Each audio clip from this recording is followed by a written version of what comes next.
Hi, so it's obviously strange times at the moment with the whole coronavirus or COVID-19 pandemic, and that's caused a lot of uncertainty in schools. Schools are obviously off across the world, and in the UK, with exams being cancelled, there's lots of question marks and lots of things unknown.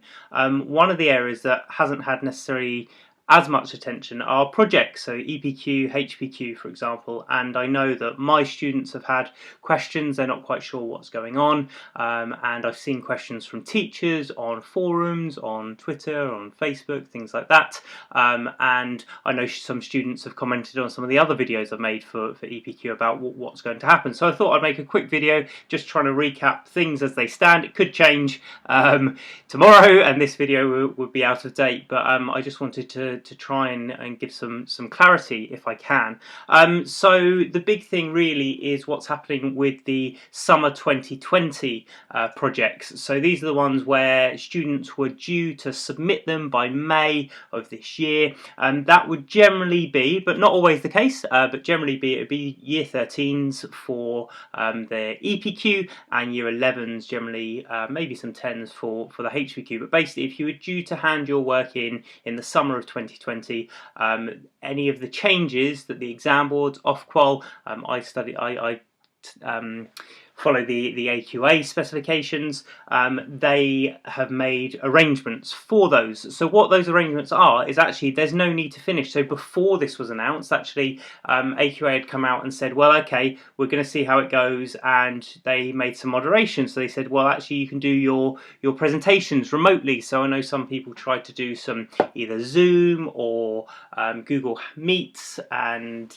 Google Teams presentations, things like that. There were issues there around safeguarding. Some schools were able to do it, some weren't. It wasn't a neat solution by any means. The update is that actually now there's no need to finish. There'll be no internal moderation, no external moderation, and actually the projects are now being treated like other A-levels and GCSEs. So what that means is that teachers are being asked to give what we call centre assessed grades. So this is their best guess, I don't want to call it a guess, but their best estimate, professional judgment on what students would have come out with. Now, many people, obviously we're school shut in March and we're due to submit in May, actually lots of the work would have been done. Not saying everyone would have completed, there might still be production logs not finished and essays not finished, and maybe the presentations weren't quite done, but they would have been fairly along the way, I would have guessed, in most cases. And if they weren't, that might have an impact on where we think students would have ended up. And so what teachers are being asked, supervisors are being asked to do, are give centre assessed grades. So where do they think that students kind of would have ended up? This is the same with A-levels and GCSEs, and then they need to be ranked. So what that means is it a secure A or B or C, or do we think that they've just scraped in, or are they in the middle? Obviously, if you've got small cohorts, potentially easier, but if there are lots, if there are hundreds, which some centres are, of students taking the EPQ or the HPQ, it's then harder to say, right, well, where would students have ended up? But we can use the information we've got so far and try and make our best judgment of that. What I've seen before, I think this was one of the trainings, is if we're not sure, that actually, especially with the EPQ, you look at the highest A-level grade, and in that I mean the baseline test. So lots of students do data, do tests before, and we have kind of almost predictions, Alice or Chem or Yellis or whatever you may call it. There's best guesses and estimates and baseline scores that teachers use, that schools use to try and guess, and I've seen that used as a measure before. It's not perfect. I actually mapped my last year's scores against best A-level, and it was right. It was probably more right than it was wrong, but actually some students overachieved based on that, some underachieved, and so it's not completely right. But again, bear in mind, actually exams and project marking and the outcome, that's not perfect either. So we're trying to do the best that we can. On that, some subjects might lend themselves to indications on EPQ and project outcomes better than others. So something like English is fairly good because obviously there's a fair bit of writing, especially if it's a written project. Things like sciences, psychology, geography, history, written work tends to be a better predictor than non-written, maybe BTEC work and other subjects. Maybe photography doesn't necessarily map over unless there is and obviously an artistic, an artifact element of things, but even then, obviously you've got to be aware of dual accreditation and things like that, so it's not perfect, but that might help people. The questions I've probably been asked more about, not the students due to submit this summer, but people still doing their projects, and that's the difficulty. The truthful answer is we don't know at the moment. AQA have said that as it stands, things are happening as normal. There's no difference. Nothing's changed, despite obviously the fact that students could potentially miss months and months of school, with schools shutting in the UK on the 20th of March. We don't know when they're going to return.